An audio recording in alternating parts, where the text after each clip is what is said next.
iOS 26-ൽ ഏറ്റവും വലിയ redesign വന്നിരിക്കുന്നത് നമ്മുടെ photos and camera ആപ്പിലാണ്.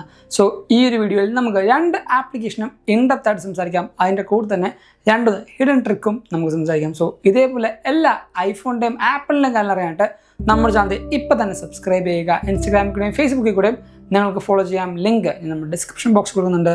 So this is Vipin സേവ്യ. വെൽക്കം ബാക്ക് ടു എവിക. ഏറ്റവും ആദ്യം നമുക്ക് വന്ന ഐക്കൺ ചേഞ്ചസ് നിന്ന് സ്റ്റാർട്ട് ചെയ്യാം. ഈ രണ്ട് ആപ്പിനും പുതിയ ഐക്കൺസ് ആണ് ആപ്പിൾ കൊടുത്തിരിക്കുന്നത്. ക്യാമറക്ക് ഇത്ര നാൾ നമ്മൾ കണ്ട ആ ഒരു DSLR ഐക്കണ് പകരം ഒരു ലെൻസിൻ്റെ ഐക്കണാണ് ഇവിടെ കൊടുത്തിരുന്നത്. ഈ ഒരു സെയിം ലെൻസ് തന്നെയാണ് നമ്മുടെ ഐഫോണിലും റിസംബ്ലൻസ് ചെയ്യുന്നതാണ് പറഞ്ഞേക്കുന്നത്. അതിൻ്റെ കൂടെ തന്നെ നമുക്ക് ഫോട്ടോസ് ആപ്പിലും എല്ലാ കളേഴ്സിനും ഒരു ഡെപ്തും ഗ്ലാസി ഫിനിഷും നമുക്ക് ഫീൽ ചെയ്യും. സോ ഈ രണ്ട് ആപ്ലിക്കേഷൻ്റെ ഐക്കൺസിനും ചെറിയൊരു ചേഞ്ച് നമുക്ക് ഫീൽ ചെയ്യുന്നുണ്ട്. അടുത്ത ചേഞ്ചാണ് ഒരു കംപ്ലീറ്റ്ലി റീഡിസൈൻ ആയിട്ടുള്ള ക്യാമറ ആപ്ലിക്കേഷൻ എന്ന് പറയുന്നത്.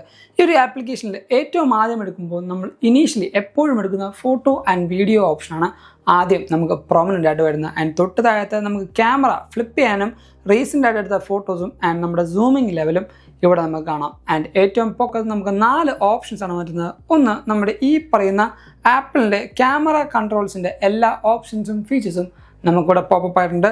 അതേപോലെ നമുക്ക് ഫ്ലാഷിൻ്റെ ഒരു ഓപ്ഷൻ ഉണ്ട്. ഈ പറയുന്ന ഫോട്ടോൻ്റെ റെസൊല്യൂഷൻ സെലക്ട് ചെയ്യാനുള്ള ഓപ്ഷൻ 24 ആണോ 48 ആണോ എന്ന് സെലക്ട് ചെയ്യാനുള്ള ഓപ്ഷൻ. ആൻഡ് ഏറ്റവും പൊക്കത്തായിട്ട് എക്സ്പോഷർ കൺട്രോളിൻ്റെ ആ ഒരു ടോഗിളും ഇവിടെ ആപ്പിൾ കൊടുത്തിട്ടുണ്ട്. ഇനി ഈ പറഞ്ഞ ഫോട്ടോ ആപ്പിൽ നമുക്ക് ചെറിയ മാറ്റങ്ങളും അതോടൊപ്പം ഹിഡൻ ട്രിക്സും ഒളിച്ചിരിപ്പുണ്ട്. ഇവിടെ പൊക്കത്ത് കാണുന്ന ഈ ഒരു ബട്ടണിൽ ക്ലിക്ക് ചെയ്യുമ്പോഴാണ് പൊതുവേ നമ്മുടെ ഈ എല്ലാ ക്യാമറ ഫങ്ഷണാലിറ്റീസും പോപ്പപ്പ് ചെയ്യുന്നത്. പക്ഷേ അതിന് പകരം ജസ്റ്റ് ഫോട്ടോയുടെ ഇവിടുന്ന് സ്വൈപ്പ് ചെയ്താൽ ആ എല്ലാ ക്യാമറ ഓപ്ഷൻസും പോപ്പ് ആവുന്നുണ്ട്. അതിന് കൂടെ തന്നെ നിങ്ങൾ ജസ്റ്റ് ഇവിടുന്ന് സ്വൈപ്പ് ചെയ്താലും ഈ പറയുന്ന ക്യാമറ ഓപ്ഷൻസ് നിങ്ങൾക്ക് ആക്സസ് ചെയ്യാം. ആൻഡ് അടുത്ത ഫീച്ചേഴ്സും ഈ പറയുന്ന ക്യാമറ മോഡ് ചേഞ്ച് ചെയ്യുന്നതനുസരിച്ച് ആ ഓരോ ഓപ്ഷൻസും ചേഞ്ച് ആവുന്നുണ്ട്. ജസ്റ്റ് ടാപ്പ് ചെയ്യുമ്പോൾ ഈ പറയുന്ന 3 ഓപ്ഷൻസാണ് വീഡിയോന് വന്നിരിക്കുന്നത്. ഫോട്ടോയിൽ വരുമ്പോൾ നമുക്ക് ഡിഫറെൻ്റ് ആയിട്ടുള്ള ഇത്രയും ഓപ്ഷൻസ് വരുന്നുണ്ട്. ഇതിൽ നിങ്ങൾക്ക് നൈറ്റ് മോഡ് മാത്രം നോക്കുമ്പോൾ കാണാൻ പറ്റില്ല. അതിന് ജസ്റ്റ് ഒന്ന് ഈ ക്യാമറ ബ്ലാക്ക് ആകുമ്പോൾ ഓട്ടോമാറ്റിക്കലി ഇവിടെ ആ ഒരു നൈറ്റ് മോഡിൻ്റെ ടോഗിൾ ഓൺ ആയിരിക്കുന്നത് കാണാം. അത് പ്രസ് ചെയ്താൽ പിന്നീട് നിങ്ങളുടെ ഈ പറഞ്ഞ സെറ്റിംഗ്സ് പേജിൽ ഈ പറഞ്ഞ നൈറ്റ് മോഡ് ഓപ്ഷനും നിങ്ങൾക്ക് ആക്സസ് ചെയ്യാം. അത് ക്ലിക്ക് ചെയ്യുമ്പോൾ ഇതേപോലെ സെക്കൻഡ്സ് ഈ പറയുന്ന ഓട്ടോമാറ്റിക്കലി നൈറ്റ് മോഡിൽ നിങ്ങൾക്ക് ആക്സസ് ചെയ്യാം. നൈറ്റ് മോഡ് ഓഫ് ചെയ്യാനും അതോടൊപ്പം ഓട്ടോമാറ്റിക്കലി നൈറ്റ് മോഡ് ആക്സസ് ചെയ്യാനുള്ള ഓപ്ഷൻസും നിങ്ങൾക്കിവിടെ ആക്സസ് ഉണ്ട്. പിന്നീട് ഈ ഒരു ഓപ്ഷനിലും നിങ്ങൾക്ക് ആ ലിക്വിഡ് ഗ്ലാസ് എഫക്റ്റ് കറക്റ്റായിട്ട് മനസ്സിലാവും. ഓരോ ഓപ്ഷൻസ് സ്വൈപ്പ് ചെയ്യുമ്പോഴും ആ ഒരു ഗ്ലാസ്സിലാണ് ഈ പറഞ്ഞ ഓപ്ഷൻസ് സ്വൈപ്പ് ആവുന്നത്. അതിൻ്റെ കൂടെ തന്നെ ജസ്റ്റ് ടാപ്പ് ആൻഡ് ഹോൾഡ് ചെയ്യാലും ഈ പറയുന്ന ക്യാമറ ഫോർമാറ്റ്സ് നിങ്ങൾക്ക് ഈസി ആയിട്ട് ഇതേപോലെ ചേഞ്ച് ചെയ്യാം. ഇവിടെ ശ്രദ്ധിച്ച് നോക്കിക്കഴിഞ്ഞാൽ നിങ്ങൾക്ക് ആ ലിക്വിഡ് ഗ്ലാസ് എഫക്റ്റ് ഈ പറയുന്ന ഓരോ ക്യാമറയുടെ ഫോർമാറ്റിലും നിങ്ങൾക്ക് കറക്റ്റായിട്ട് അത്ര ഡീറ്റെയിലിംഗ് ആയിട്ട് മനസ്സിലാവും. അടുത്ത വന്ന ചേഞ്ച് നമ്മുടെ വീഡിയോ ഫോർമാറ്റിൻ്റെ ഏറ്റവും പൊക്കത്തായിട്ട് നമുക്ക് ഡിഫറെൻറ്റ് ഫോർമാറ്റ് സെലക്ട് ചെയ്യാനുള്ള ഓപ്ഷൻ ഉണ്ട്. കഴിഞ്ഞ അപ്ഡേറ്റ് വരെ നമ്മൾ ഓരോ ടാപ്പ് സെലക്ട് ചെയ്താണ് ഈ പറഞ്ഞ റെസൊല്യൂഷനും ബാക്കി ഫ്രെയിം റേറ്റും കൺട്രോൾ ചെയ്യുന്നത്. പക്ഷേ ഇപ്പോൾ നമുക്ക് സിംഗിൾ ടാപ്പിൽ എല്ലാ ഫ്രെയിം റേറ്റും റെസൊല്യൂഷനും അതിൻ്റെ എല്ലാ കൺട്രോൾസും ഈസി ആയിട്ട് സെലക്ട് ചെയ്യാൻ പറ്റും. സോ ഇതെല്ലാ വീഡിയോഗ്രാഫേഴ്സിനും ഏറ്റവും നല്ലൊരു ചേഞ്ച് ആയിട്ടാണ് ഈ ഒരു സെലക്ഷൻ ഫോർമാറ്റ് ആപ്പിൾ കൊണ്ടുവന്നിരിക്കുന്നത്. ഇനി അടുത്ത ചേഞ്ച് വന്നിരിക്കുന്നത് നമ്മുടെ ക്യാമറ ആപ്പിൻ്റെ സെറ്റിങ്സിലാണ്. നേരെ സെറ്റിങ്സ് എടുക്കാം. ഇവിടെ സ്ക്രോൾ ഡൗൺ ചെയ്ത് ക്യാമറയുടെ സെറ്റിങ്സ് എടുത്ത് താഴത്തേക്ക് സ്ക്രോൾ ചെയ്യുമ്പോൾ ഇവിടെ 2 പുതിയ ഓപ്ഷൻസ് പോപ്പപ്പ് ആയിരുന്നു കാണാം. ഒന്ന്, ലെൻസ് ക്ലീനിങ് ഹിൻഡ് എന്ന് പറയുന്നത്. നമ്മുടെ ഫ്രണ്ട് ക്യാമറയിലോ അല്ലെങ്കിൽ ബാക്ക് ക്യാമറയിലോ എന്തെങ്കിലും സ്മഡ്ജോ പൊടിയോ ഉണ്ടെങ്കിൽ ക്യാമറ ഓട്ടോമാറ്റിക് ഡിറ്റക്ട് ചെയ്ത് ഈ പറയുന്ന ലെൻസ് ക്ലീനിൻ്റെ ഹിൻഡ് നമുക്ക് തരും. അതോടൊപ്പം ഈ പറയുന്ന മെസ്സേജിലോ മെസ്സേജിങ് ആപ്പിലോ നമ്മൾ ഫോട്ടോ എടുക്കുകയാണെങ്കിൽ സെയിം ഫോട്ടോ നമ്മുടെ മീഡിയ ഗാലറിയിലും കൂടെ സേവ് ആവാനുള്ള ഓപ്ഷനാണ് ഇവിടെ ആപ്പിൾ കൊടുത്തിരിക്കുന്നത്. അടുത്ത ചേഞ്ചാണ് എയർപോർട്സ് ക്യാമറ കൺട്രോൾ എന്ന് പറയുന്നത്. നിങ്ങൾക്ക് സെലക്ട് ആയ എയർപോർട്സ് ഉണ്ടെങ്കിൽ ഈ പറയുന്ന ക്യാമറ കൺട്രോൾ ഇനി മുതൽ നിങ്ങൾക്ക് എയർപോർട്സ് വെച്ച് യൂസ് ചെയ്യാൻ പറ്റും. ജസ്റ്റ് നമ്മുടെ എയർപോർട്സ് ഒന്ന് കണക്ട് ചെയ്യാം. ഈ പറഞ്ഞ എയർപോർട്സ് കണക്ട് ചെയ്യുമ്പോൾ നിങ്ങൾക്ക് ഇവിടെ സെറ്റിങ്സിൽ തന്നെയാണ് ആദ്യത്തെ ഓപ്ഷൻ കാണിക്കുന്നത്. സെലക്ട് ചെയ്യുക. എയർപോർട്സിൻ്റെ ഓപ്ഷനിൽ കുറച്ചൊന്ന് നമ്മൾ താഴത്തേക്ക് പോകുമ്പോൾ ഇവിടെ ക്യാമറ കൺട്രോൾസ് എന്ന ഓപ്ഷൻ ഉണ്ടാവും. ഈ ക്യാമറ കൺട്രോളിൽ 3 ഓപ്ഷൻസാണ് ആപ്പിൾ തന്നിരിക്കുന്നത്. ഒന്ന്, ഓഫ് രണ്ടാമത്തെ പ്രസ് വൺസ്, മൂന്നാമത്തെ പ്രസ് ആൻഡ് ഹോൾഡ് എന്ന് പറയുന്നത്.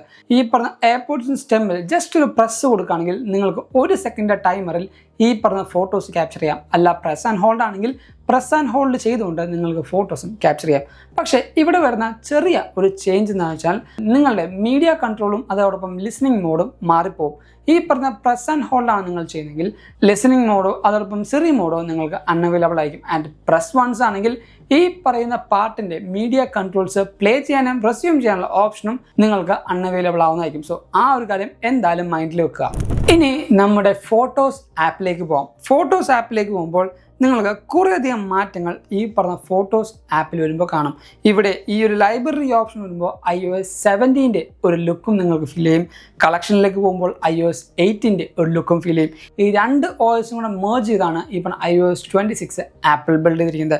ഇവിടെയും നിങ്ങൾക്ക് ലിക്വിഡ് ഗ്ലാസ് എഫക്റ്റ് എവിഡൻ്റ് ആയിട്ട് കാണാൻ പറ്റും. ജസ്റ്റ് ടാപ്പ് ആൻഡ് ഹോൾഡ് ചെയ്യുമ്പോൾ നിങ്ങൾക്ക് ഈ പറയുന്ന ഓപ്ഷൻസ് ട്വിസ്റ്റ് ചെയ്യുമ്പോൾ പോലും ഈ ഒരു ലിക്വിഡ് ഗ്ലാസിൻ്റെ എഫക്റ്റ് ഇവിടെ കറക്റ്റായിട്ട് മനസ്സിലാവുന്നുണ്ട്. ആൻഡ് ഇവിടെ സെലക്ട് ബട്ടണിലും അതോടൊപ്പം സോർട്ടിംഗ് ബട്ടണിലും ഈ പറഞ്ഞ ലിക്വിഡ് ഗ്ലാസിൻ്റെ എഫക്റ്റ് ഇവിടെ കറക്റ്റായിട്ട് ആ ഒരു ഷാഡോയിൽ മനസ്സിലാവുന്നുണ്ട്. ഇനി ഒരു ഫോട്ടോ സെലക്ട് ചെയ്യുകയാണെങ്കിൽ ആ ഫോട്ടോൻ്റെ ഈ ഒരു ഓപ്ഷനിലും നിങ്ങൾക്ക് ലിക്വിഡ് ഗ്ലാസ് എഫക്റ്റ് കറക്റ്റായിട്ട് മനസ്സിലാവുന്നുണ്ട്. ഇനി ലൈബ്രറി ഓപ്ഷനിൽ നിങ്ങൾക്ക് എല്ലാ ഫോട്ടോസും ഈസി ആയിട്ട് സെലക്ട് ചെയ്യാം. ഇവിടെ ഒരു സെർച്ചിൻ്റെ ഓപ്ഷൻ ഉണ്ട്. അത് ക്ലിക്ക് ചെയ്യുമ്പോൾ നിങ്ങൾക്ക് എന്തെങ്കിലും ഒരു കറക്റ്റ് പ്രോംപ്റ്റ് അടിച്ചുകൊണ്ട് ഈ പറഞ്ഞ ഫോട്ടോസ് ഈസി ആയിട്ട് ആക്സസ് ചെയ്യാം. ആൻഡ് ഈ ഒരു ലൈബ്രറി ഓപ്ഷനിൽ കുറച്ചധികം മാറ്റങ്ങൾ നിങ്ങൾക്ക് വരുന്നുണ്ട്. ഏറ്റവും ആദ്യം സോർട്ടിംഗ് ഓപ്ഷൻ സ്റ്റാർട്ട് ചെയ്യാം. ഈ പറഞ്ഞ സോർട്ടിംഗ് ഓപ്ഷൻ ക്ലിക്ക് ചെയ്യുമ്പോൾ ഇവിടെ റീസെൻ്റ്ലി ആഡഡും അതോടൊപ്പം ഡേറ്റ് ക്യാപ്ചറും നിങ്ങൾക്ക് അവൈലബിൾ ആണ്. ഫിൽട്ടർ ഓപ്ഷനിൽ ഇത്രയും ഫിൽട്ടർ ഓപ്ഷനും നിങ്ങൾക്ക് അവൈലബിൾ ആണ്. Favourite, edited photos, videos, screenshot, share with you, not in an album എന്നിങ്ങനെ കുറേയധികം ഫിൽട്ടേഴ്സ് ഓപ്ഷൻ നിങ്ങൾക്ക് അവൈലബിൾ ആണ്. ആൻഡ് ഈ പറഞ്ഞ വ്യൂയിങ് ഓപ്ഷൻസ് നോക്കുമ്പോൾ zoom in, zoom out, aspect ratio, grid and screenshot, share with you എന്നിങ്ങനെ കുറേയധികം ഓപ്ഷൻസ് ഈ പറഞ്ഞ വ്യൂയിങ് ഓപ്ഷൻസിലും ആപ്പിൾ കൊണ്ടുവന്നിട്ടുണ്ട്. അടുത്തൊരു ചേഞ്ച് എന്ന് പറയുന്നത് നമ്മുടെ കളക്ഷൻ സെൻറ്ററിലേക്ക് പോകാം. കളക്ഷൻ സെൻറ്ററിൽ iOS 8 ആ റിസംബ്ലൻസ് ഉള്ളതുകൊണ്ട് തന്നെ നമുക്ക് കുറേയധികം ഓപ്ഷൻസ് ഇതേപോലെ മെസ്സായിട്ട് കിടക്കുന്നില്ല നമുക്ക് ഫീൽ ചെയ്യും. പക്ഷേ ഏറ്റവും പകുതിയാണ് ഈ 3 ഡോട്ടിൽ ടാപ്പ് ചെയ്താൽ നിങ്ങൾക്ക് മൾട്ടിപ്പിൾ ഫോർമാറ്റിലേക്ക് ഈ പറഞ്ഞ ഫോട്ടോ ആപ്പ് റീഅറേഞ്ച് ചെയ്യാം. ജസ്റ്റ് ഇപ്പോൾ ഞാൻ ഓൾറെഡി പ്രീസെറ്റ് ആയിട്ട് ഓപ്ഷൻ 1 വന്നിരിക്കുന്നത്. ഓപ്ഷൻ 2 വരുമ്പോൾ എല്ലാം ചെറിയ ബോക്സി ഫീലാണ് വരുന്നത്. ഇനി നമുക്ക് ഓപ്ഷൻ 3 എടുക്കുമ്പോൾ എല്ലാം കുറച്ചുകൂടെ വൈഡറായിട്ടും അതോടൊപ്പം 2 എണ്ണം വെച്ചാണ് എല്ലാ കാര്യങ്ങളും സ്റ്റാക്ക് ചെയ്തിരിക്കുന്നത്. നമുക്ക് ഓപ്ഷൻ 1 എടുക്കാം. And show all, collapse all, re record എന്ന 3 ഓപ്ഷൻസും നമുക്ക് തരുന്നുണ്ട്. റീ റെക്കോർഡ് ഞെക്കുകയാണെങ്കിൽ നിങ്ങൾക്ക് ആവശ്യമുള്ള കാര്യങ്ങൾ അങ്ങോട്ടും ഇങ്ങോട്ടും ഇതേപോലെ റീഅറേഞ്ച് ചെയ്യാവുന്നതാണ്. ഈ പറഞ്ഞ റീ ഓർഡറിൽ നിങ്ങൾക്ക് ചെയ്യാൻ പറ്റുന്നത്. അടുത്തതാണ് സ്പേഷ്യൽ ഫോട്ടോഗ്രാഫി എന്ന് പറയുന്നത്.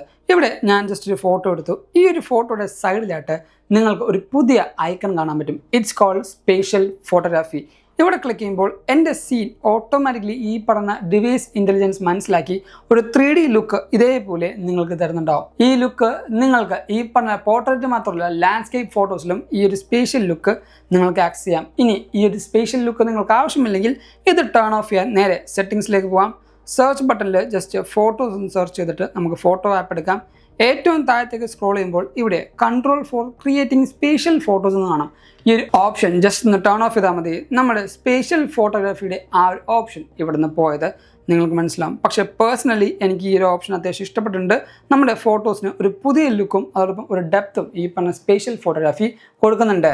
അടുത്ത് വരുന്ന ഒരു ഹിഡൻ ട്രിക്കാണ് മൾട്ടിപ്പിൾ ഫോട്ടോസ് സെലക്ട് ചെയ്ത് നമുക്ക് ഡയറക്റ്റ് ആയിട്ട് ഫോട്ടോ ഷഫിൾ വാൾപേപ്പർ ആയിട്ട് സെലക്ട് ചെയ്യാം. ജസ്റ്റ് ഞാൻ സെലക്ട് എടുത്തു. ഇവിടെ 2 ഫോട്ടോ സെലക്ട് ചെയ്തിട്ട് എൻ്റെ ഷെയർ ഷീറ്റ് ക്ലിക്ക് ചെയ്ത് താഴത്തേക്ക് സ്ക്രോൾ ചെയ്യുമ്പോൾ ഇവിടെ ക്രിയേറ്റ് ഫോട്ടോ ഷഫിൾ വാൾപേപ്പർ എന്നുള്ള പുതിയ ഓപ്ഷൻ ആപ്പിലൂടെ കൊണ്ടുവന്നുണ്ട്. അത് ക്ലിക്ക് ചെയ്യുമ്പോൾ നിങ്ങൾക്ക് ഓട്ടോമാറ്റിക്കലി ഇങ്ങനെ മൾട്ടിപ്പിൾ ഫോട്ടോസുള്ള വാൾപേപ്പർ ഫ്രം ഫോട്ടോ ആപ്പ് വെച്ച് തന്നെ നിങ്ങൾക്ക് ഈസി ആയിട്ട് ആക്സസ് ചെയ്യാം. അടുത്ത വന്ന മാറ്റമാണ് ഇതേപോലെ നമുക്ക് വാൾപേപ്പറിൽ സ്പേഷ്യൽ ഫോട്ടോഗ്രാഫിയും ആഡ് ചെയ്യാൻ പറ്റും. നേരെ നമുക്ക് ഈ പറഞ്ഞ സെറ്റിങ്സിലേക്ക് പോകാം. അതിനുശേഷം വാൾപേപ്പർ എന്ന ഓപ്ഷനാണ് നമുക്ക് സെലക്ട് ചെയ്തത്. നേരെ ഈ പറയുന്ന വാൾപേപ്പർ ഓപ്ഷൻ നമുക്ക് സെലക്ട് ചെയ്യാം. ഈ പറയുന്ന വാൾപേപ്പർ ഓപ്ഷനിലേക്ക് പോയി ആഡ് ന്യൂ കൊടുത്തു നമുക്ക് ഫോട്ടോസിൽ ഈ പറയുന്ന ഓപ്ഷനിൽ നേരത്തെ എടുത്ത ഈ ഒരു ഫോട്ടോ സെലക്ട് ചെയ്യാം. ഇവിടെ സ്പേഷ്യൽ ഫോട്ടോഗ്രാഫിയുടെ ഒരു ചിഹ്നം നിങ്ങൾക്ക് കാണാൻ പറ്റും. അത് ടാപ്പ് ചെയ്യുമ്പോൾ ക്രിയേറ്റിംഗ് സ്പേഷ്യൽ സീൻ എന്നുണ്ട്. ഇപ്പോൾ നിങ്ങൾക്ക് ഇവിടെ നോക്കുമ്പോൾ മനസ്സിലാവും 2D ഫോട്ടോ ആണ് ഇപ്പോൾ ഈ ഒരു 3D ലുക്കിലേക്ക് അല്ലെങ്കിൽ സ്പേഷ്യൽ ലുക്കിലേക്ക് സെറ്റ് ചെയ്യാൻ പറ്റുന്ന ഈ രണ്ട് ഓപ്ഷൻസും ഈ പറയുന്ന iOS 26-ൽ ഏറ്റവും കൂടുതൽ ആൾക്കാർക്ക് ഹൈലൈറ്റ് ആയിട്ട് ഇഷ്ടപ്പെടാവുന്ന രണ്ട് ഫീച്ചേഴ്സ് ആണ്. സോ ഈ ഒരു iOS 26-ന്റെ ഫോട്ടോ ആൻഡ് ക്യാമറ വീഡിയോയിൽ നിങ്ങൾ കുറേ കാര്യം പഠിച്ചു മനസ്സിലാക്കി എന്ന് വിശ്വസിക്കുന്നു. അതുകൊണ്ട് തന്നെ ഈ വീഡിയോ ഇപ്പോൾ തന്നെ ലൈക്ക് ചെയ്യുക, എല്ലാ കൂട്ടുകാർക്കും ഈ ഒരു വീഡിയോ ഷെയർ കൊടുക്കുക. ഇതേപോലെ എല്ലാ ആപ്പിൾ അപ്ഡേറ്റ്സും ബാക്കി കാര്യങ്ങളും നമ്മുടെ ചാനൽ ഇപ്പം തന്നെ സബ്സ്ക്രൈബ് ചെയ്യുക. ഇൻസ്റ്റാഗ്രാമിൽ കൂടെയും ഫേസ്ബുക്കിൽ കൂടെയും നിങ്ങൾക്ക് ഫോളോ ചെയ്യാം. ലിങ്ക് നമ്മുടെ ഡിസ്ക്രിപ്ഷൻ ബോക്സിൽ കൊടുക്കുന്നുണ്ട്. And thank you so much for watching this video. This is Yebin Xavier signing from Evika.